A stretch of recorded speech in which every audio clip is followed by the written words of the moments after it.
આપણા વડીલ મુરબ્બી અંબાલાલ કાકા પટેલની વાત છે, તો અમે પણ હું પણ એક વિજ્ઞાન અને ટેકનોલોજીના આધારે આગાહી કરું છું, છતાં પણ અમારા માટે તો એક સારા એવા માર્ગદર્શક છે.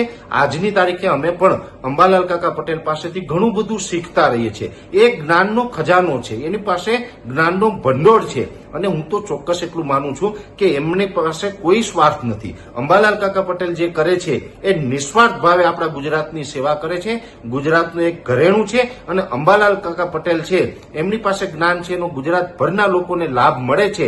એટલે આની જે ગુજરાતની સેવા કરી છે, ખરેખર તો અંબાલાલ પટેલ જેવા વ્યક્તિને પદ્મશ્રી પુરસ્કારથી આપણે સન્માનિત કરવા જોઈએ. સરકારે પણ એમની નોંધ લેવી જોઈએ. આવી કોઈ પણ ₹1 આવક વગર એ નિસ્વાર્થ ભાવે જે પ્રકારે સેવા કરી રહ્યા છે, અને આવા સેવાભાવી માણસને પણ કોઈ સસ્તી પબ્લિસિટી માટે, પોતાના તુચ્છ વિચારો માટે થઈને જો એ ક્યાંય કલંક લગાડતા હોય, બદનામ કરતા હોય, તો આ દુઃખની વાત છે, અને આ જરાય ચલાવી લેવામાં ન આવે. અંબાલાલ કાકા ઉપર પ્રહાર એટલે જે આખી વર્ષા વિજ્ઞાન અને જે આપણે કહી શકાય કે આપણી જે પરંપરા છે, એ ભડલી વાક્યોથી લઈને જે આપણા પ્રકૃતિના જે સિદ્ધાંતો છે, જે નિયમો છે, એ આપણી સંસ્કૃતિ ઉપર પ્રહાર કરવા બરાબર છે. એટલે બીજી વખત વિજ્ઞાન જાથા આ ભૂલ ન કરે એ મારી અપીલ છે.